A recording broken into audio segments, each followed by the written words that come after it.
할렐루야 샬롬하고 우리 인사합니다. 할렐루야 샬롬 샬롬 샬롬 샬롬 샬롬. 하나님 사랑합니다. 여러분 주 안에서 사랑합니다. 오늘 주기도문 여러분들 너무 잘 아시는 주제입니다. 누가복음 11장 1절에서 4절까지 우리 함께 약독했습니다. 너희는 기도할 때 이렇게 하라 이죠.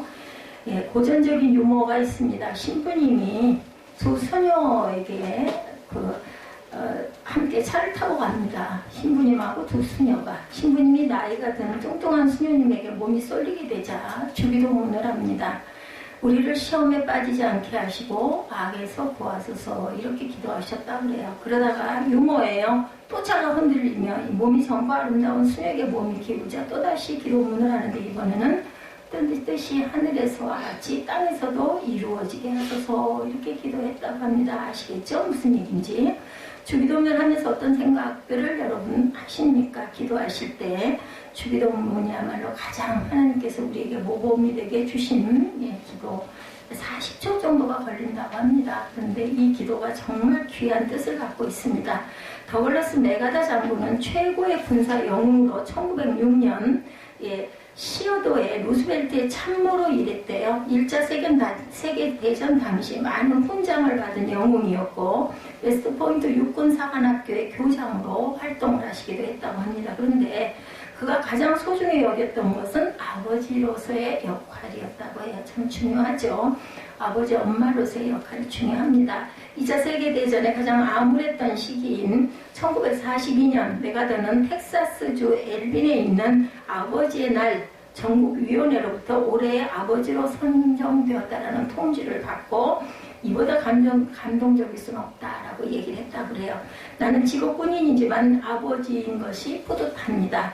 내가 세상을 떠난 후 아들이 전쟁터가 아닌 집에서 함께 주기도문을 매일 암송하던 아버지로 날 기억해 줬으면 좋겠습니다. 라고 이렇게 소감을 말했다고 그러죠. 3년 뒤 메가더는 일본군으로부터 필리핀을 탈환하고 전쟁에서 살아남은 충직한 필리핀 관료들에게 마닐라를 되돌려주면서 감정이 북받쳐서 손으로 얼굴을 감싸고 이 분명한 승리를 우리에게 안겨주신 전능한 하나님께 감사합니다. 이 자리에 있는 여러분 모두 저와 함께 주기도문을 외웠으면 합니다 하고는 더듬더듬 말을 마치며 이 땅의 평화가 이루어진 것을 기뻐했다고 합니다. 메가더가 일본에 항복을 받아낸 후에 일본에 대해서 가진 가장 큰 관심은 일본의 복음화였다고 그래요. 1947년 당시 일본 내 선교사의 수가 315명, 이번에도 우리 북한에 억류되어 있는 선교사님들을 위해서 기도해달라고 계속 제가 여러분들에게 가끔 메시지를 보내는 건 제가 보내는 게 아니라 저희 그 지방회에서 올라와 있는 우리 목사님들에게 올린 글들을 여러분들에게 필요할 것 같아서 보내드립니다. 한 번씩 읽어보시기 바랍니다. 메가다 장군이 미국 교계에 직접 호소해서 1950년 일본의 선교사는 2,500명이 됐다고 그래요. 아까 말씀드렸죠. 315명이 메가다 그 장군이 미국 교계에 직접 호소를 해서 1950년 일본의 선교사가 2,500명으로 한 몇 배예요. 한 8배 정도가 늘어난 거죠. 그는 록펠러 재단에 직접 연락해서 일본의 기독교 대학을 세우도록 했고 그리고 그런 약 1,000만권의 일본어 번역 성경이 일본에 전해지도록 중도의 역할을 했다고 합니다. 그래서 한국전 참전을 결심하면서 이런 기도를 했다고 그러죠. 여러분들을 많이 들어보셨죠? 또 하나의 전쟁을 저는 원하지 않습니다. 그러나 저 작은 한반도 땅에 하나님의 의를 전할 수 있다면 기꺼이 저를 써주시옵소서. 그는 1950년 9월 29일 수도 서울을 회복한 후 환도 행사에서 이 행사에 요구하실 것이 있습니까? 라는 질문에 주기도문을 함께 하기를 제안합니다. 역시 이렇게 말했다고 합니다. 지금 우리나라는 많은 혼란과 어려운 가운데 있어요. 그죠? 어느 곳에서나 지금 세계적으로 이 코로나 바이러스, 근데 저는 이 코로나 바이러스 전에 사스도 있었고 몇 번의 그런 것들이 있었죠? 그러고 나서 또 얼마 이후에 코로나 바이러스가 이렇게 왔는데 이게 지금 마지막이 절대 아니에요. 성경적으로 제가 무슨 예언을 하겠습니까만은 성경적으로 보면 마지막 때에는 이 질병이 굉장히 많이 온다고 그랬어요. 그 악한 질병들이 앞으로도 계속 이런 일들은 일어날 겁니다. 우리의 생명이 우리 게 아닌 거 여러분들 아시죠? 우리의 일상을 그걸 매일 아침마다 어이구 나 깼네, 어이구 감사하네 이런 사람은 아무도 없었을 거예요. 그런데 우리가 이런 경우를 당하고 나니까 어떠세요? 마음의 불안도 있고 또 혹시 내가 조금 장기침을 하거나 콧물이 좀 나거나 저도 얼마 전에 한기가 자꾸 몸에 들어와가지고 병원에 가서 일부러 주사를 다른 약을 지으러 간 길에 아무래도 신경이 쓰여가지고 그 주사를 좀 한 대 더 맞겠습니다 하고 온 일도 있습니다. 이런데 뭐 약이든 의사든 그죠? 다 이용하고 우리가 해야 되지만 마지막으로 우리 생명을 주관하시는 분은 하나님이시라는 거. 그래서 우리가 이 전염병이 없을 때 저는 이보다 그 훨씬 전에 그 미세먼지, 그 공기가 뿌연 그 황사가 있고 그 이후에 미세먼지가 왔죠. 황사 때부터 제가 그 맑은 공기 그리고 물도 마음대로 못 먹고 정수를 하고 할 때부터도 그 십수년 전, 한 20년 전만 해도 그냥 물들 그냥 먹었거든요. 근데 그걸 못 먹게 될 때부터도 유럽을 갔더니 물을 다 사 먹고 식당에서 물을 안 주고 돈으로 또 따로 사 먹어야 돼서 무슨 이런 인심이 있나 그랬었어요. 그랬는데 지금은 그냥 다 일반화 물 아직 우리 식당에서 물을 팔지는 않습니다만은 그걸 보면서 정말 샘물 그냥 떠먹고 할 때가 정말 귀했구나, 정말 그립구나. 어린 날 시골에서 그죠? 어느 곳에 가든지 그냥 내가 이렇게 흐르는 물도 급하면 우리 학교 왔다 갔다 하면서 그냥 손으로 이렇게 움켜서 먹고 그랬거든요. 그게 얼마나 귀했던 것인가. 그리고 황사가 오면서 마음껏 공기를 쐬지 못하다 보니까 호흡을 못하다 보니까 그게 그렇게 싫었어요. 마루에 먼지가 뿌옇게 창문을 좀 열어놓으면 그냥 쌓이죠. 이제 근데 거기서 더 해가지고 이제 털이개질을 해도 자동차가 닦이지는 않더라고요. 제가 기운이 없어서 그런지 밀려다녀요. 털이개에서 이렇게 이쪽으로 왔다 저쪽으로 왔다. 이게 미세먼지라는 거죠. 그러니 얼마나 공기 좋은 곳이 우리에게 정말 그렇게 우리나라가 참 공기가 좋았죠. 중국에서 황사가 넘어오고 하면서 이 미세먼지 또 우리 여러 가지 공해도 있죠. 공장에서 나오는 연기나 이런 것 때문에. 어떠세요 여러분들? 정말 옛날이 그립지 않으십니까? 저는 그립더라고요. 불편한 점도 물론 많았지만 문명의 이기가 발달돼서 빠르고 편리해지고 좋아져야 할 건데 오히려 그거보다 저는 과거의 그 아름답던 그 기억들이 꿈만 같아요. 혼자 이렇게 생각을 하면. 근데 이제는 전염병 우리 마음대로 우리가 조심을 물론 해야 되지만 우리 마음대로 될 수 있는 게 아니에요. 어디서 그 전염병의 질병이 묻혀져서 올지 알 수가 없습니다. 우리의 생명을 주관하시는 분은 살아계신 하나님이라는 거 항상 감사하시기 바랍니다. 저는 감사합니다. 몸이 이렇다 할지라도 제가 이렇게 걸을 수 있는 거 그리고 여러분께 말씀을 전하고 증거할 수 있는 거 얼마나 감사한지 몰라요. 여러분들 감사를 잘 생각을 의식에 없을 때 이런 코로나 바이러스 모든 교회에서들 동일한 그 말씀들을 하시더라고요. 제 마음에 같은 감동하고 동일한 지금은 우리가 정말 다시 한번 돌아보고 각성해야 되고 더욱 감사하고 더욱 기도해야 될 때다. 이 코로나 바이러스가 온 것을 불평하고 불만하고 화를 내고 한다고 변할 게 있어요. 방법이 없죠. 그게 중요한 게 아니라 나를 돌아볼 줄 알고 내가 하나님 보시기에 어떠했는지 돌아보고 잘못된 부분을 조금이라도 고치고 회개하는 시간이 되어야 된다. 이런 목소리들이 굉장히 높습니다. 기도할 때입니다. 근데 마침 누가복음 11장 말씀에 딱 입각해서 우리는 이렇게 기도해야 할 줄 믿습니다. 메가다 장군 여러분들 다 잘 아시죠? 이 땅에 오셔가지고 어디까지 부산까지 밀려 내려간 그러한 그 정말 땅 조각 조금 남아 있었죠. 그때 인천 상륙 작전으로 인해서 이 땅에 이렇게 우리나라가 온전하게 남한에 서 있을 수 있게 해가지고 기가 막힌 역할을 하신 이 장군이 이렇게 하나님의 은혜로 일본을 복음화시키려고 선교사들도 많이 파송하고 주기도문을 함께 하기를 원했던 이분도 우리나라에서도 똑같이 주기도문을 하기를 원했습니다 라고 이야기를 했다고 합니다. 이럴 때 우리도 메가더처럼 뜻이 하늘에서 이루어진 것 같이 땅에서도 이루어지리다 이런 기도를 하시기 바라고 제가 이 91편 이 시편을 굉장히 좋아해요. 여러분들을 향한 기도문을 만들 때 기도 각자 한 사람 한 사람을 기도할 때 주셨던 말씀을 할 때 그때 그 전염병의 질환에서 있어요. 여러분들 보시면 알 거예요. 제가 그 4페이지로 구성된 여러분들에 대한 기도에 나와 있습니다. 그런데 정말 또 특별히 이 부분이 막 제가 감동이 왔고, 아까 마지막 날에 우리 찬양하면서 제가 참 은혜를 많이 받았습니다.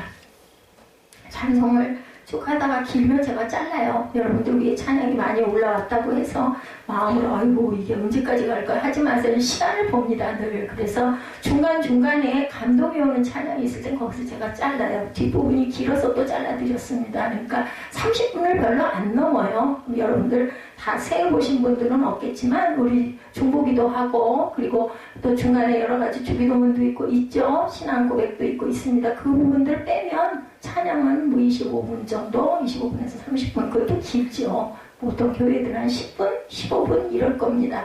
자, 너는 밤에 찾아오는 공포와 낮에 날아드는 화살과, 낮에 날아드는 화살이 뭐예요? 여러분들 어려움들, 무슨 일이 자꾸 꼬이고 벼랑간에 어떤 일들이 일어나는 게 바로 낮에 날아드는 화살이에요. 제가 지금 91편 말씀, 시편 91편 이걸 아예 펴놓고 오늘 누가복음 11장은 피질 않았어요. 날아드는 화살이 있습니다. 밤에 찾아오는 공포가 있습니다. 어두울 때 퍼지는 전염병과 밝을 때 닥쳐오는 재앙을 두려워하지 아니하시는 저와 여러분들이 되시기를 주님의 이름으로 축복합니다.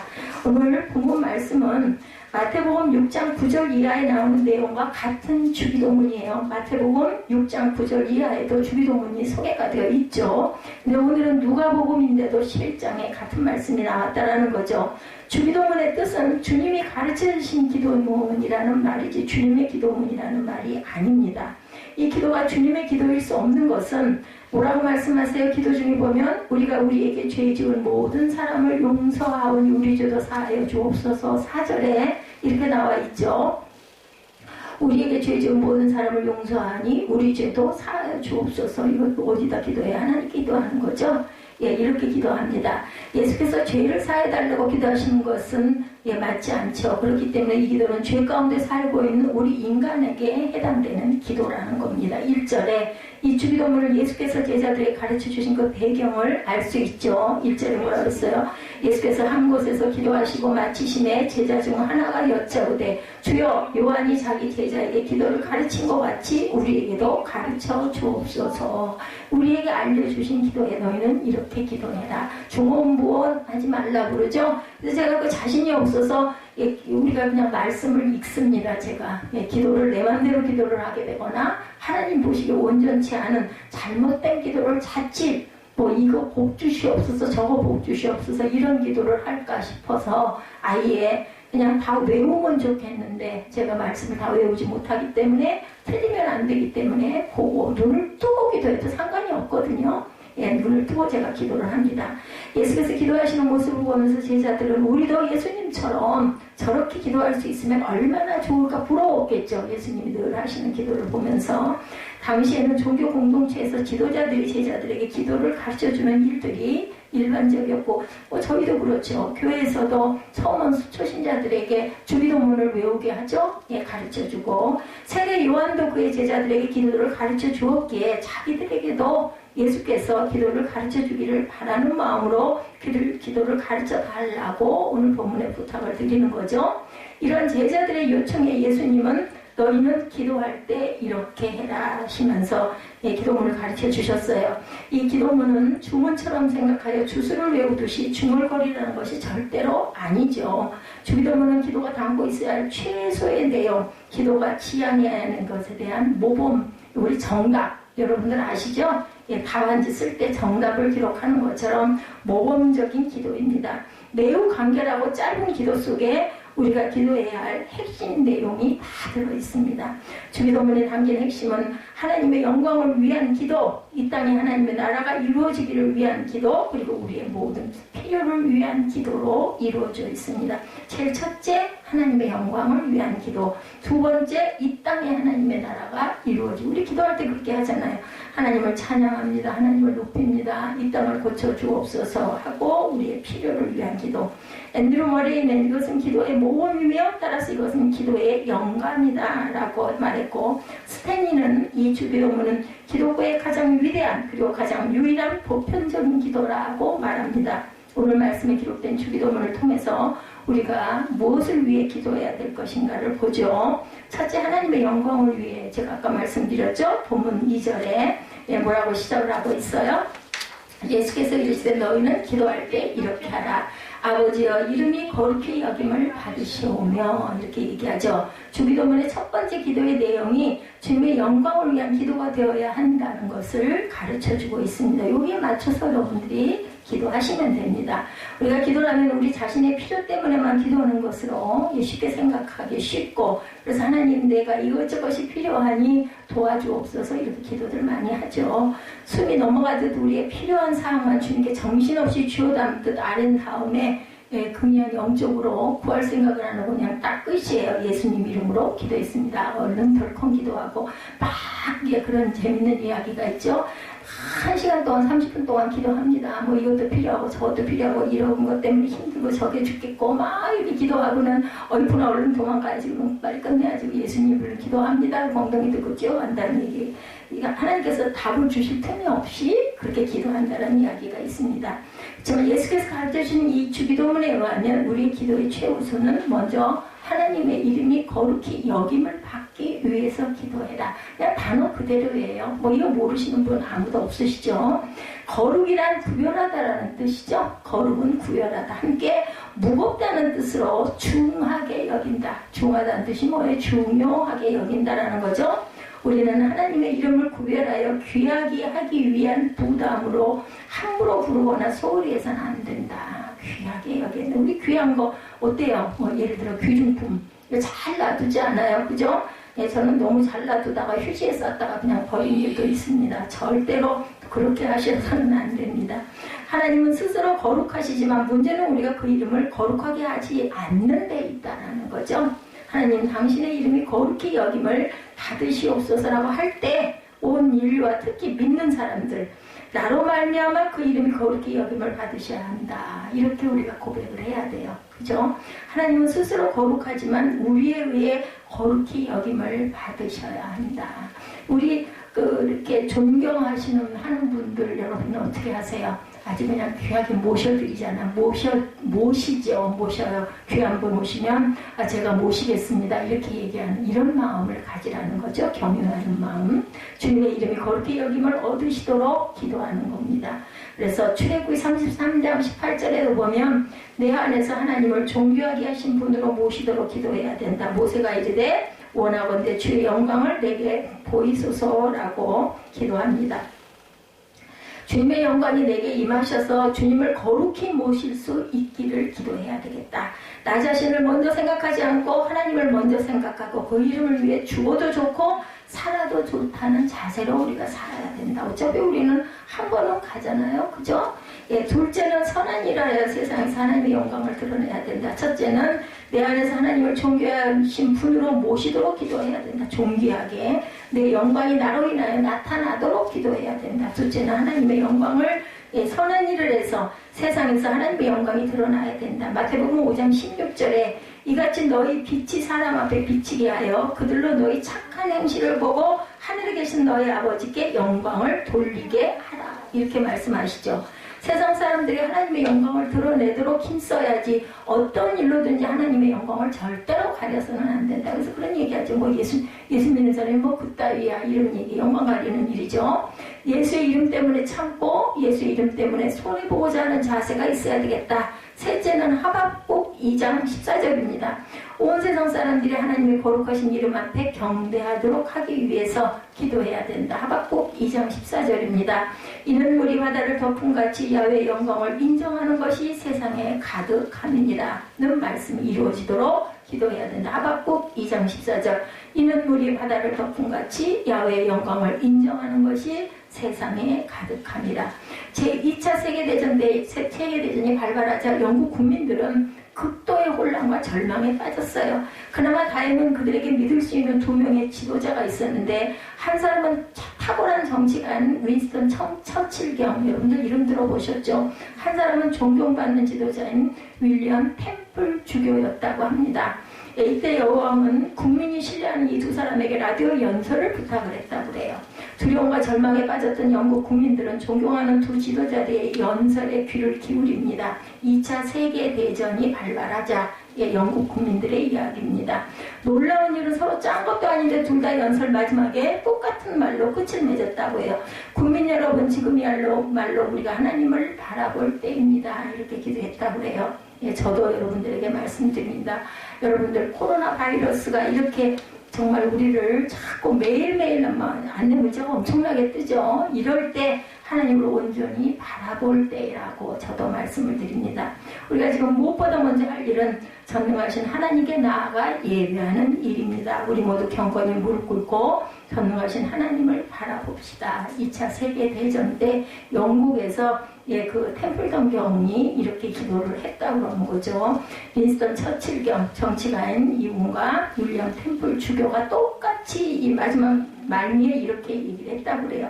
지금이야말로 우리가 하나님을 바라볼 때입니다. 우리가 지금 무엇보다 먼저 할 일은 전능하신 하나님께 나아가 예배하는 일입니다. 우리 모두 경건히 무릎 꿇고 전능하신 하나님을 바라봅시다. 제가 여러분에게 드리는 말씀이기도 합니다. 전쟁이라는 비상사태에서 두 사람의 메시지가 믿음 없는 사람들이 볼 때는 추상적인 얘기로 들릴 수도 있어요. 무슨 전시에 그런 연설한다고 뭐가 달라지겠어? 안 믿는 사람들은 이렇게 말할지 모르겠지만 성령께서 영국 국민의 마음을 감화시키셔서 다음날 같은 시각에 모든 교회당에 종을 울렸다고 합니다. 그 종소리와 함께 전 국민의 70% 이상이 335 저걸저 각각 교회에 나아가 하나님께 예배했다고 합니다. 이로 인해서 국민의 마음은 안정이 되고 하나 되어서 전쟁에 대처할 수 있는 용기가 용솟음쳤다고 역사적으로 기록되어 있습니다. 제 얘기가 아닙니다. 예. 둘째, 이 땅에 하나님의 나라가 이루어지도록 우리는 또한 기도해야 합니다. 2절 후반절이죠. 나라가 임하옵시며 라고 말씀합니다. 이것은 하나님의 사역을 위한 그러한 기도이죠. 우리는 이 땅에 하나님의 나라를 이루어지도록 우리가 증인들이에요. 그것을 이루어가는 게 교회가 해야 할 사명이고 저와 여러분들이 해야 할 임무입니다.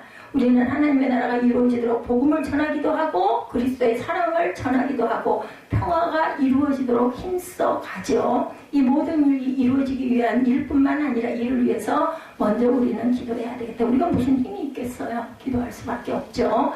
우리의 관심이 자신의 욕심과 이기적인 생각에만 머물러 무엇을 먹을까, 무엇을 입을까, 무엇을 가질까 이런 것에서만 생각하기 쉽지만 예수님은 말씀하시죠. 마태복음 6장 33절에 너희는 먼저 그 나라와 그의 의를 구하라. 그리하면 이 모든 것이 너희에게 더하시리라. 잘 하시는 말씀이죠. 마태복음 6장 33절입니다. 쉬워요. 633 그죠? 먹는 일, 마시는 일, 입는 일보다 먼저 하나님의 나라를 위해서 기도하라고 말씀합니다. 하나님의 나라를 위해 먼저 기도하면 다른 것을 채워주시겠다고 그러죠. 그게 뒷말미에 보니까 이 모든 것을 너희에게 더하시리라. 그러면 이거 주세요 저거 주세요 할 게 아니라 하나님의 나라와 의를 위해서만 기도하면 그것을 하나님이 보시고 네 모든 것을 내가 채워줄게 라고 약속을 하시는 거예요. 하나님의 나라를 먼저 기도하면 다른 것을 채워주시겠다. 하나님의 나라의 사역을 위해서 그렇기 때문에 우리는 열심히 기도해야 된다. 한 미국 사업가가 불신자였을 때 한 번은 서부의 어떤 도시를 여행하다가 호텔을 잡으려는데 여행객이 너무 많아서 방을 구할 수가 없었다고 해요. 그는 힐튼 호텔에 비싼 방은 있으리라 생각했지만 그것도 역시 방이 또 10,000원이 없다고 합니다. 그래서 얼마나 난감했는데 한 신사가 다가와서 말합니다. 제 방이 2인실이라 침대가 하나 남는데 같이 주무시겠습니까? 트윈 아마 베드가 있었던 것 같죠? 그는 너무너무 고마워하면서 그 신사의 방에 함께 들어갔어요. 그가 막 잠자리에 들려는데 그 신사가 먼저 주무세요. 저는 조금 할 일이 있거든요. 불은 꺼드릴게요. 라고 불을 꺼줍니다. 그는 속으로 저 사람이 어두운 데 대해서 뭘 하려고 저러나 궁금했다고 그래요. 자는 척하고 누워있었더니 침대 앞에 무릎을 꿇고 그가 자는데 방해되지 않도록 소리를 죽이며 조용히 기도를 하더라는 거죠. 그는 속으로 생각합니다. 저 사람은 예수쟁이거나 이상한 사람이 아닐까? 이런 생각하지 할 수 있겠죠. 그죠? 그것도 아니면 인생에 매우 절박한 문제가 있는 모양이다. 그 다음날 아침에 일어나 그는 신사에게 묻습니다. 크리스천이신가 봐요. 기도할 문제가 많았습니까? 라고 질문했어요. 너무너무 문제가 많습니다. 무슨 문제인데요? 그랬더니 나라 문제라고 대답을 해요. 뭐 나라라고요? 무슨 나라인데요? 우리나라가 여러모로 위기에 처해있지 않습니까? 선생님 도대체 누구십니까? 너무 이상하잖아요. 본인의 문제가 아니라 나라 문제 때문에 기도한다 그러니까. 이렇게 해서 명함을 교환했는데 그의 명함을 보니까 국무장관을 지내는 분이었다고 합니다. 그는 예수를 믿지 않는 분이었다고 그래요. 근데 국무장관이 나라 문제로 그렇게 간절한 기도하는 것을 보고 크게 감동해서 그 국무장관의 아침 기도 자리에 참석하고 예수를 영접하게 됐다는 거죠. 이게 우리가 하나님의 나라를 위한 삶입니다. 그죠? 셋째, 우리의 필요를 위해서 기도하라고 말씀하죠. 3, 4절에 우리에게 날마다 일용할 양식을 주시옵고, 이제 마지막 3, 4절에 우리에게 일용할 양식을 주시옵고 우리가 우리에게 죄 지은 모든 사람을 용서하오니 우리 죄도 사하여 주옵소서. 우리를 시험에 들게 하지 마옵소서. 우리 시험에 들죠. 부족한 게 많다 보면 어떻게 돼요? 불만스럽고, 부족한 게 많다 보면 인상이 써지고 주변에도 인색해질 수밖에 없습니다. 그죠? 여기 우리의 필요를 세 가지로 말씀하지만 우리에게 가장 필요한 과거와 현재와 미래에 대한 모든 것이 포함되어 있습니다. 일용할 양식은 오늘의 문제예요. 일용이니까. 그죠? 죄를 사해달라는 기준은 어제의 문제예요. 잘못한 거, 내 죄를 사해 주옵소서. 과거죠. 시험에 들게 하지 마옵소서. 이것은 뭐겠어요? 내일의 문제입니다. 그래서 과거, 현재, 미래가 다 들어있다. 그리고 우리의 일상적 생존을 위해 일용할 양식을 구하라고 하시면서 이웃과의 관계를, 평화를 위해 우리에게 죄 지은 모든 사람을 용서합니다. 내가 나에게 죄 지은 모든 사람을 용서하오니 우리의 죄도 사하여 주옵소서라고 말씀하고, 영적 전쟁의 승리를 위해서 우리를 시험에 들지 말게 하옵소서. 그리고 다만 악에서 구하옵소서. 이렇게 기도하죠. 주기도문의 끝이. 먼저 일용할 양식을 위한 기도. 우리에게 날마다 일용할 양식을 주시옵고, 어떤 이는 이런 것은 우리가 일하고 노력해야 할 문제지 뭘 기도할 문제야, 이렇게 생각할 수도 있겠어요. 그죠? 그러나 먹는 양식도 하늘에서 허락하지 아니하시면 인간이 아무리 열심히 일하고 노력해도 먹지 못합니다. 창세기 28장 20절입니다. 야곱은 하나님이 나와 함께 계셔서 내가 가는 이 길에서 나를 지키시고 먹을 떡과 입을 옷을 주시오라고 말하면서 먹을 양식과 입을 옷을 위해서 기도합니다. 하나님이 허락하지 않으시면 손에 가득 쥐고도 쌀 한 톨도 먹을 수가 없다는 거예요. 쌀이 많은 모래, 고가는 창고에 쌀이 많은 모래에 우리가 만약에 소화를 못 시키거나 위에 문제가 있거나, 그죠? 그 그림의 떡이에요. 소화가 안 되니까. 병원에서 보면 돈을 가득 쌓아놓고 또 먹지 못해 죽는 사람 얼마나 많아요. 그렇죠? 로버트 번스는 말합니다. 어떤 사람은 먹을 것이 있는데 먹을 수 있는 건강이 없고, 어떤 사람은 먹을 수 있는 건강은 있는데 먹을 것이 없습니다. 이래요. 다들 고민이에요. 그죠? 하나님 제게 먹을 것도 주시고 먹을 수 있는 건강 주시니 감사합니다. 이렇게 기도해야 되겠죠? 하나님이 허락하셔야만. 그래서 우리가 식기도를 하는 거예요. 감사합니다 하고 이 기도를 하죠. 혼자 식사하실 때도 소리를 내서 길게 기도 안 하시겠지만 하나님 감사합니다. 적어도 이 정도는 기도를 묵념으로라도 잠깐이라도 하셔야 합니다. 감사하시면서 2차 대전 직후에 한 부인이 식료품점에서 성탄절 만찬에 아이들이 먹을 수 있을 만큼만 식료품을 달라고 가서 이야기를 합니다. 돈이 얼마나 있느냐고 주인이 물으니까 남편이 전쟁에서 죽어 기도밖에는 정말 아무것도 드릴 것이 없다라고 대답을 했다고 해요. 좋아하겠어요? 식료품 주인인데 쫓겠죠. 그죠?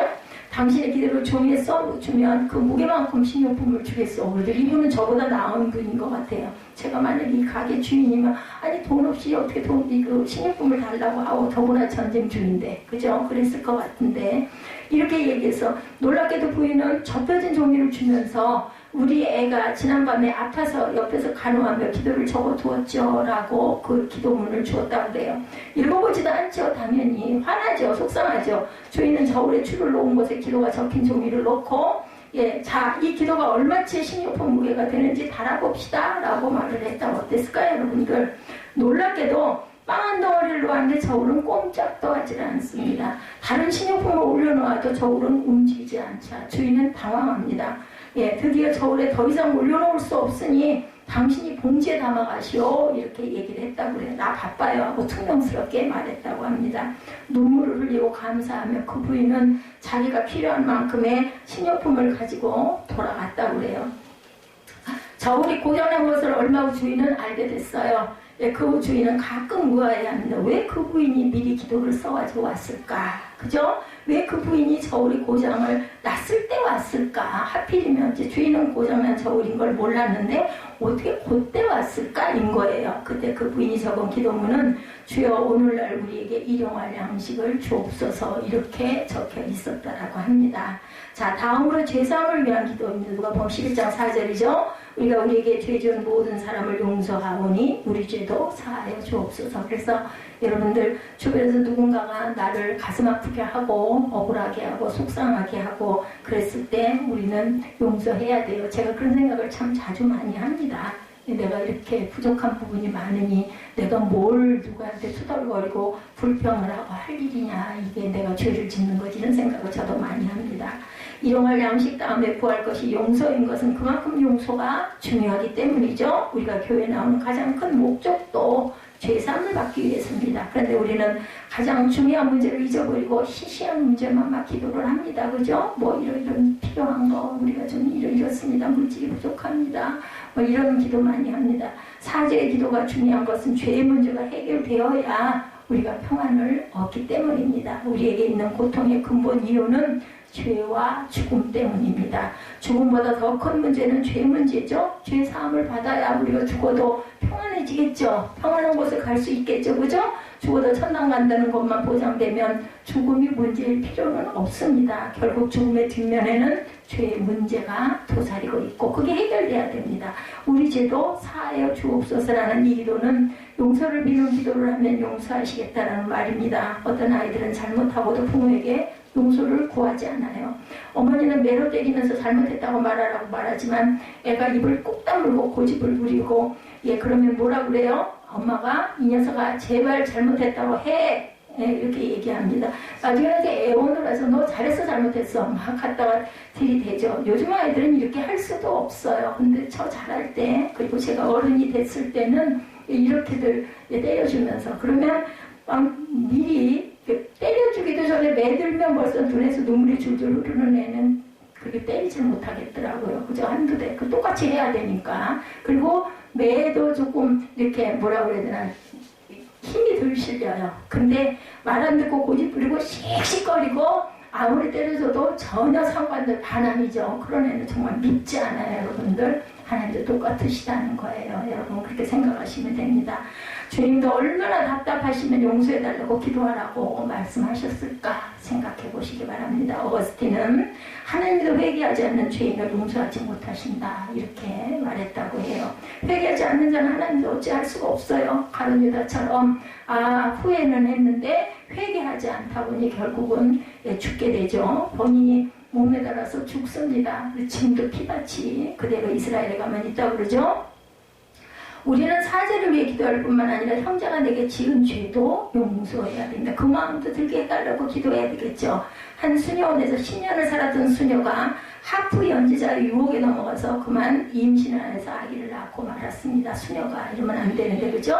그녀는 자기를 유혹한 남자를 미워하죠. 자살을 생각합니다. 필사적으로 자신을 이 상황에서 구원해달라고 기도합니다. 얼마 후 아이는 죽고 그 남자를 다시 만나지 않았어요. 아이가 죽었어요. 그죠? 그녀는 30년 동안 병자와 장애인들을 위해서 봉사하면서 살았습니다. 하나님은 한 사제에게 이 사람은 처녀로 있을 때보다 회심한 후에 나를 더 기쁘게 한다라고 말했다고 합니다. 수도사와 수녀들은 방문하는 사람들이나 외출했다가 이성과 만나는 기회에 욕망을 느껴 순결을 상실하기도 합니다. 대개 이런 일들이 많이 있어요. 우리 궁중야화에도 보면은 궁녀들, 그죠? 내시 이런 얘기들이 많아요. 근데 실제 그런 일들이 있었으니까 전해 내려올 겁니다. 그런데 수도사와 수녀들과도 이런 일들이 많다는 거죠. 세상에 사람 사는 데니까, 그죠? 그러나 대부분 범죄하기 전보다 더 완전한 경제에 도달한 사람들이 많았다고 그래요. 한번 무너졌으나 더욱 튼튼한 주춧돌을 놓고 견고해지는 것. 그러한 집을 짓고 시험을 빠졌으나 죽게 돌아와 철저한 회개로 거듭나는 것. 그래서 우리가 어때요? 환난이 오히려 우리에게 유익이 되게 할 줄 알아야 됩니다. 어쩔 수 없잖아. 일어난 일인데. 그런데 그것으로 주저앉으면 절대 안 되고 하나님은 기뻐하시지 않습니다. 우리를 시험에 들게 하지 마옵소서. 마태복음에서는 우리를 시험에 들게 하지 마옵소서. 다만 악에서 구하옵소서라고 합니다. 마태복음에는 우리가 시험과 악함 속에 빠져 있다면 그것은 악한 자의 계략 때문이요. 악한 사단이죠. 그래서 어떤 번역은 악한 자에게서 구하옵소서라고 번역합니다. 이게 원문이다 보니까 조금씩 차이가 있어요. 우리 말에도 보면 우리를 악에 빠지게 하는 악한 자의 공격에서 나를 지키고 죄악에서 나를 지킬 수 있는 비결은 기도밖에 없습니다. 기도하지 않고 우리는 결코 악한 자와의 영적 전쟁에서 승리할 수가 없습니다. 저는 정말 이상해요. 이 기도를 좀 하면요 항상 결과는 네가 잘못했다 해요. 너무 억울해요. 뭐야, 나를 그렇게 힘들게 하고 나를 상처받게 하고 속상하게 하고 이렇게 만들어서 하나님 저 이런 것 때문에 너무 힘듭니다 라고 기도하면 네가 잘못했지 이렇게 얘기하시는 게 정말 억울했는데 어느 날 깨달아지더라고요. 내가 돈국으로 똑같이 넣고 생각을 해서 그렇지 세상을 살아도 내가 훨씬 더 많이 살았는데 은혜를 받아도 훨씬 더 많이 받았는데 심지어는 부족하고 자격도 없는 나를 종으로 세워놓으셨는데 어떻게 세상 사람들하고 세상 사람 아니죠. 믿는 자인데도 불구하고 너는 네가 잘못한 거예요. 우리 형하고 아우가 싸우면 되게 뭐라 그래. 형은 뭐 그러지. 너는 컸는데 동생을 좀 그 헤아려주고 좀 잘 보호해줘야지. 똑같이 그렇게 싸우냐고 형을 더 많이 때려주고 야단치는 것처럼 돈국으로 절대로 생각해서는 안 되는 거구나. 근데 저는 늘 똑같이 생각을 하거든요. 왜 나를 괴롭혀? 그리고 막 이러는 거죠. 그러면 결과적으로 돌아오는 건 네가 잘못했어. 네가 잘못해. 네가 그것을 그렇게 하면 안 되지. 하나님의 음성입니다. 기도하지 않는 것은 얼마나 위험한지 모릅니다. 제가 만약 기도하지 않았다면 어떨까요? 그리고 요즘에는 자꾸 내 얼굴이 웃는 얼굴이 되도록 해야 되겠다 이런 마음이 자꾸 와요. 제가 인상을 많이 쓰나 봐요. 그래서 웃는 얼굴, 평강한 얼굴, 돌아갈 때는 정말 누구처럼 에스테반처럼 해같이 웃는 얼굴이 돼서 돌아가야 되겠다. 아주 그 유명한 그 성자들이 모습이 그렇게 하나님 오시는 걸 보면서 얼굴이 천사의 얼굴로 변해가지고 웃으면서 돌아가는 분들의 얘기들이 많아요. 그래서 제가 길이 그렇게 멀지가 않구나 하는 생각도 듭니다. 우리가 알 수 없죠. 하나님이 하실 일이죠. 우리가 기도 없이 하나님의 도움을 거절하고 살아간다는 것은 무모한 일이다. 여러분들 꼭 기억하시기 바랍니다. 어느 사업가가 사업이 바쁘다고 주일에 예배도 못 드리고 기도도 못하고 뛰어다녔어요. 그러면 자신은 못 가도 아들은 교회 앞에 항상 출석을 시켰다고 합니다. 그런데 어느 날 그 아들이 자전거를 타다가 그만 교통사고를 당했어요. 사업가는 병원에 입원해 누워있는 아들에게 달려가서 손을 꼭 잡고 아들을 바라보고 있는데 아들이 아빠 너무 아파요. 나를 위해 기도해 주세요. 라고 말하더랍니다. 그러자 그는 나는 어떻게 기도해야 하는지 모른단다. 라고 대답을 했어요. 이 아버지가. 아들은 계속 기도를 해달라고 졸랐고 그는 계속 모른다고 하자 아들이 교회에서 배운 주기도문을 읽어달라고 합니다. 그건 읽을 수 있겠죠. 그죠? 그래서 그는 아들에게 주기도문을 읽어주었어요. 하늘에 계신 우리 아버지여 이름을 거룩히 여김을 받으시오며 이름이 거룩히 여김을 받으시오며 우리가 우리에게 죄 지은 자를 사하여 준 것 같이 우리 죄를 사하여 주옵시고 그는 이 부분을 읽다가 그만 눈물을 쏟으며 자기 죄를 회개했다 그래요. 여러분들 한번 해보세요. 그래서 입으로 고백을 못하는 어떤 남자분이 그 교회는 아내 따라 맨날 따라다녔는데 열심히들 통성 기도하고 막 그 기도하는데 자기는 기도를 입이 떨어지지가 않아서 못했다고 그러죠. 그런데 아내가 집을 비운 사이에 어느 날 너무 심심해서 앉아있다가 문득 나도 좀 그렇게 좀 기도 좀 해보고 싶다. 근데 안에 있을 때는 이게 쫄리죠. 아내가 너무 잘하니까 창피하고 그래서 못했는데 나도 기도나 좀 해볼까 했다고 그러죠. 그리고는 민망해가지고 혼자 앉아있으면서도 민망해가지고 벽으로 딱 돌아앉아가지고 벽을 쳐다보고 기도를 하다가 그렇게 눈물을 쏟고 회개를 했다는 얘기를 제가 올라와 있는 얘기를 여러분에게도 아마 전했을 거예요. 그래서 그렇게 회개의 눈물을 흘리고 올렸더니 이분도 지금까지 우리 죄를 사하여 주옵시오 하고 눈물을 쏟고 회개를 했다고요. 아들이 다친 것이 다 자신의 죄값이다 이런 마음이 들었다라는 거예요. 이분의 마음에. 그가 눈물을 흘리면서 주기도문을 다 읽고 나자 아들은 평안하게 잠이 들었더랍니다.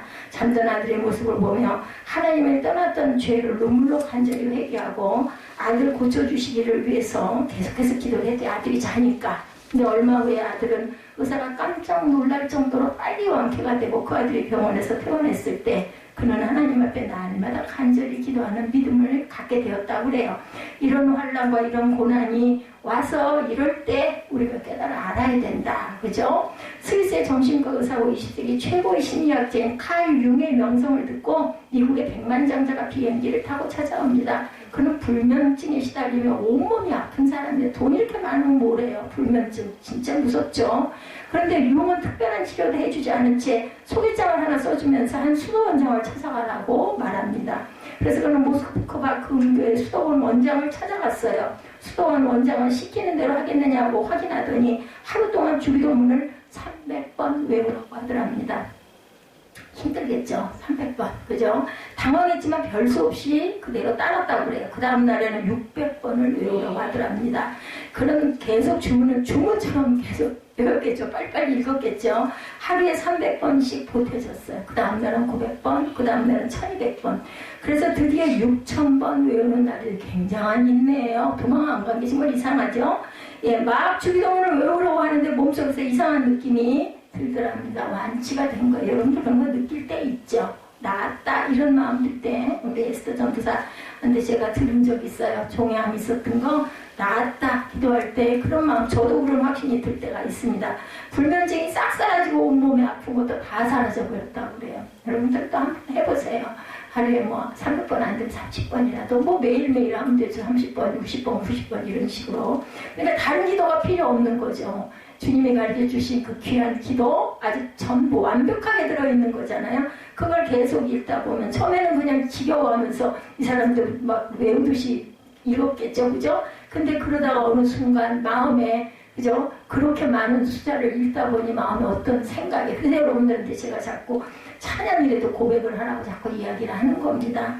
예, F.B. 마이어는 인생의 가장 큰 비극은 응답 없는 기도가 아니라 드려지지 않는 기도다 이렇게 말을 했다고 그래요. 입술로만 하면 뭐합니까? 그죠? 마음으로 그런 마음을 기도해야 되겠죠. 하루하루 살아가는 것 예, 이거 정말 기적입니다. 여러분들 저는 그렇게 생각합니다. 생활이 무료하고 힘들고 답답하지 않을까? 답답하죠. 뭔가 새롭고 설레는 일이 좀 일어났으면 좋겠는데 전에 이런 그 코로나 바이러스 이런 거 없을 때 매일 똑같은 일상을 이런 생각 여러분들 하셨을 때가 있었을 것 같아요. 저는 그랬을 때가 있습니다. 예레미야 말씀하시죠? 정답입니다. 33장 3절에 너는 내게 부르짖으라 내게 응답하겠고 내가 알지 못하는 크고 비밀한 일을 내게 보이리라. 시편 81편 10절입니다. 내 입을 크게 열라 내가 채우리라. 이 성경이요 얼마나 친절하신지 몰라요. 답을 다 이렇게 주셨어요. 그죠? 찾기만 하면 나와요. 여러분들 아무것도 모른다고 그러지 마세요. 뭐 인터넷에서 딱 그 부분 찾으시면 여러분들 그냥 탁탁탁 눈에 보이게 요즘 세상은 옛날에는 그 찾느라고 힘들어가지고 어디에 있는지 모르니까 이랬는데 요새는 상관이 없어요. 뭐든지 그냥 찾기만 하면 나오죠.